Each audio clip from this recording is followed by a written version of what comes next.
So let's get a little bit of a bird's eye view of the Torah itself. It's broken into 5 books, and you have to wonder why.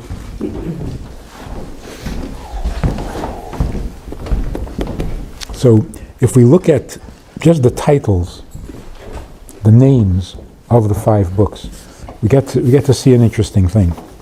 In English or Latin or Greek or whatever it is, the first book of Torah is called Genesis. But Genesis means the beginning, the origins. The word Bereshis, the Hebrew name for the book, Bereshis, in the beginning, emphasizes that it is not the beginning. It's early on, but it is not the beginning. So that translation is a bit misleading. Before I continue with my monologue, where I do all the talking, I want to invite you to a VIP session, a Zoom session, in which we get together to actually have a conversation and discuss all things holy, all things healthy. So click on the link below and join us, where we can have a two-way conversation. In the beginning means that the plan itself, the origins of the world, is a plan, not an act of creation. So before you actually do creation, you first have to have a vision, a blueprint, a plan. And it's the vision that is the beginning of creation. And early on in that vision, God said, "Let there be light." But saying, "Let there be light," or even creating the earth, that's not the beginning. It doesn't start with creation. I mean, literally, it starts with creator, not with creation. So where does creation happen within God? When he actually creates? No, it must have its origins in a more embryonic state. So the real origin, the real beginning, the true genesis of creation is God's desire, which produced a plan, which produced a vision, which produced the actual making of the world. So there's one plan, and that is God wants a dwelling place in the lowest world. That was the vision. That you create all the worlds down to the lowest, where you can go no further, and then elevate that to become one with him and complete the circle, and everything becomes one. So ultimately, God is about oneness. Now, the first project in any true creation, or the first step in any project, is who you're working with. Who you're working with. God's plan is that the world should become a dwelling place for him. Well, who's going to do it? What's your cast of characters? Who's your staff? The first book of the Torah is just cast of characters. That's what it is. It introduces you to Adam and Chava, to Noach, to Avraham, Yitzchak, Yaakov, and they go down to Egypt, and that's where it ends. So basically what we're told is there is a people, there's a chain. It starts with Avraham. It finishes with the tribes, the 12 tribes who make up the Jewish people. Now you know who is responsible for making the world a dwelling place for God. End of project 1. And so the book ends. The next book is really the next project. What's the next step? Now what?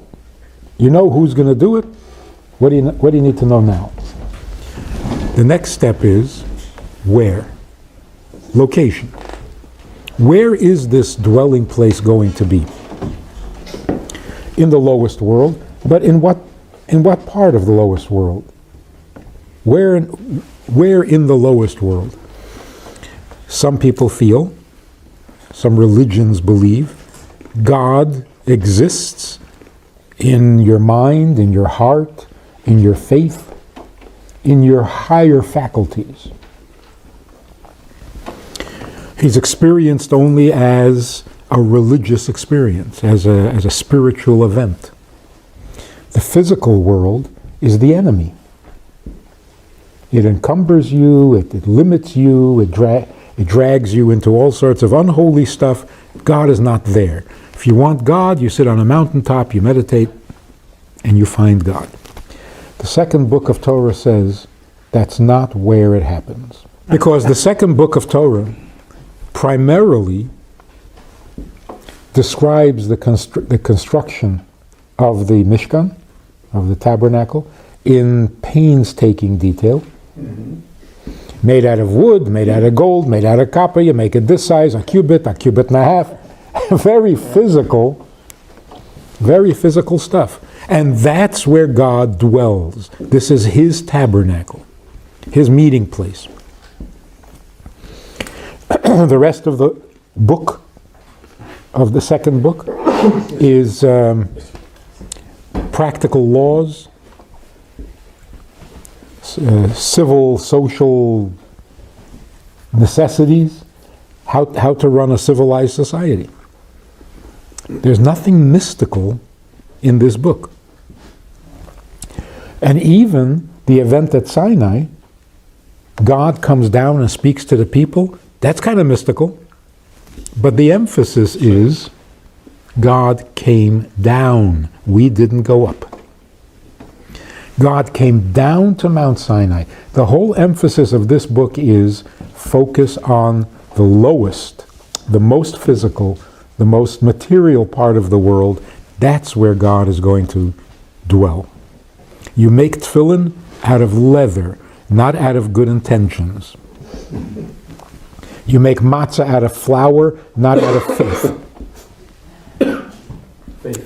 Not out of faith. And that's why the name, in Latin it's called Exodus. Why?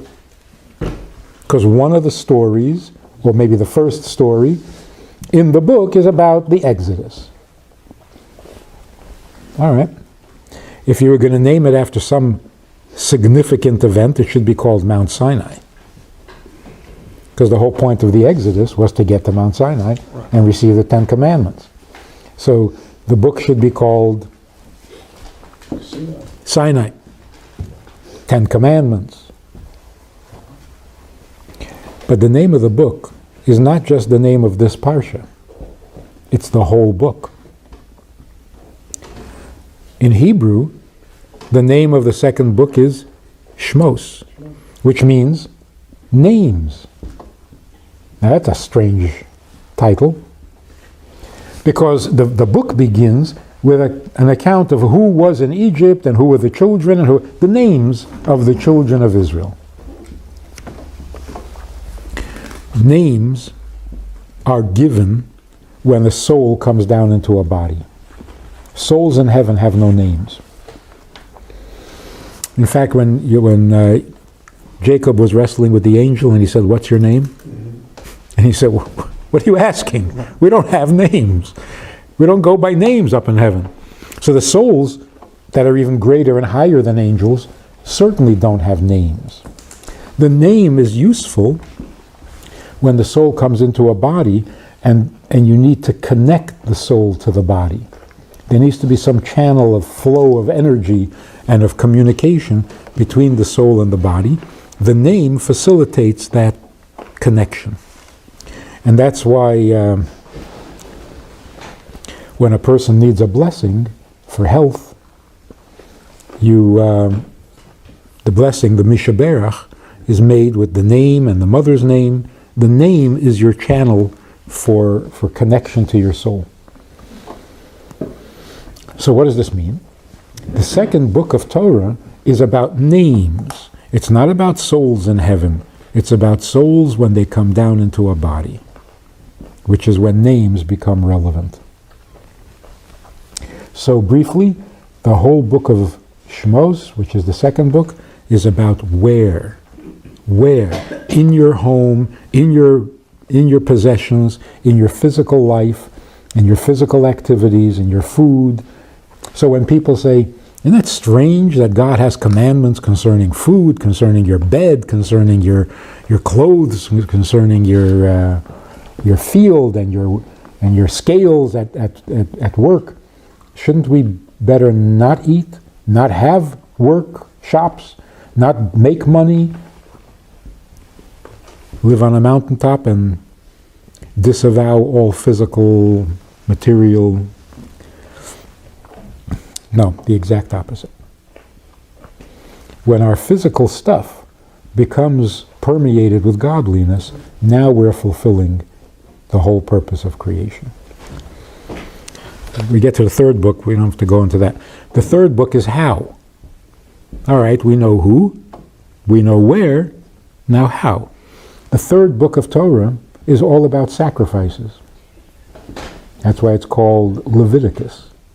It's the job of the tribe of Levi to be the priests and the kohen and perform the sacrifices. A sacrifice means literally you take a goat or a lamb, you bring it to the temple, you put it up on the mizbeach, on the altar, and it rises and is consumed by the divine fire. You actually see the physical become spiritual or godly. So it's the how. How do you elevate an ordinary goat and turn it into something holy? The fourth book, very briefly, is called Desert, in the desert. In English it's called Numbers. Again, it's not a good translation. In the desert, the fourth book is about when. So the first book is who, the second book is where, the third book is how, the fourth book is when. Because we got to have like an update, a report on how are we doing. Is the world getting any holier? Are we succeeding at all? Very often, well, for most of our history, the world looked like a desert. Nothing's growing. Nothing's happening. We're not making any progress. Here we thought, just as an example, after the Holocaust, there would never be anti-Semitism again. Right. So it's a desert. It's not getting any better. Or so it seems on the surface. The fourth book of Torah says, even when things look like they're deserts, nothing's growing, it's desolate, it's underneath, we're making progress. Every day we're getting closer. It keeps moving, it keeps building and accumulating. The bad stuff burns off after a time. The good lasts forever. Then the fifth book is the conclusion. When we're ready to enter the promised land. In other words, before Mashiach comes, when the plan has been completed, and then we move up to how do you live in a perfected and completed world. So basically what it's saying is there's one Torah, not 5 Torahs. There's one Torah because there's one plan, there's one vision, there's one desire that God has. And it comes in 5 stages, in 5 volumes. If you enjoyed this conversation or this topic, and you're looking for more information, or you want to hear it again from another angle, there's a way to do that. And that is in this book. It's all there. Order it from Amazon. You can read it, reread it, and share it.